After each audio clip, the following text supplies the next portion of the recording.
there's a lot of young people who are excited by Mamdani, just like there were young people who were excited by Bernie and Obama. But maybe they don't have that history, they don't have that context, they didn't live through those moments. What are some advice or things you think that maybe young folks should be cognizant of as we enter this era coming forward?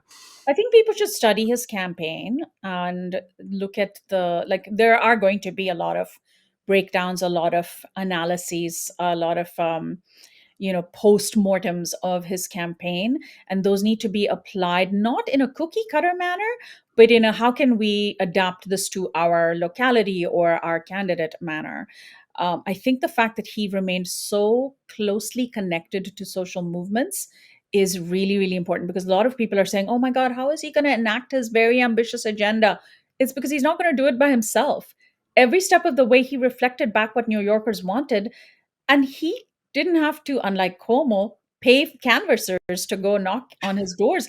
He's got an enormous volunteer army of people who believe in the agenda he articulated, as opposed to believing in him. Yes, there's some hero worship, and I would hope that eventually people sort of move away from that. But the fact is that there's this enormous excited electorate that's ready to help him enact his agenda in New York City.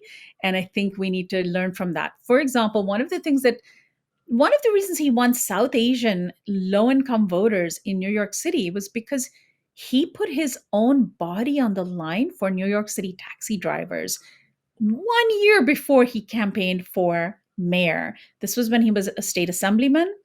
And he understood that cab drivers in New York City were struggling, were going bankrupt, were committing suicide because of their economic uh, problems. And he went on a hunger strike with them, literally went on a hunger strike for days with them and helped them win concessions.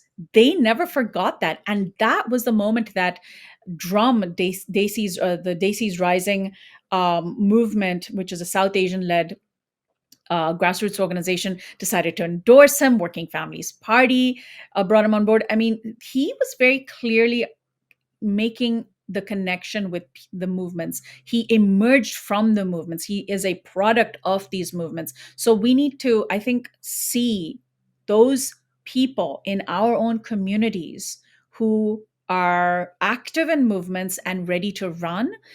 In Los Angeles, we have a fantastic candidate who is challenging Democrat Jimmy Gomez. Her name is Angela Gonzalez Torres. She's a wonderful young activist local to our community. Unfortunately, I'm just outside her district, so I can't vote for her, but she's running for office.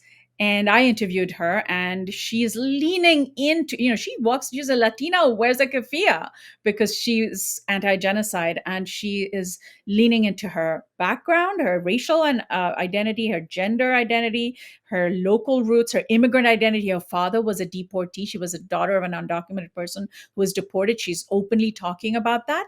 And she's for economic justice issues, universal childcare, all of the things we need. So we're already seeing the Mamdani effect. I don't know if I shouldn't say Mamdani effect, because I think her candidacy predated that. But we're seeing maybe her candidacies like hers be emboldened more so, and maybe more people paying attention to her.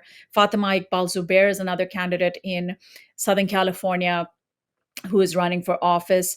Maybe a girl is a wonderful candidate who is openly trans and running for Congress, challenging Adam Schiff, and is very, very, adopts democratic socialist policy platforms. I love that we're seeing this. And so these are people who are accountable to the movements. So, I think that we are on the cusp of a wonderfully positive, powerful wave of young people who are defying Democrats and Republicans. So take heart, people.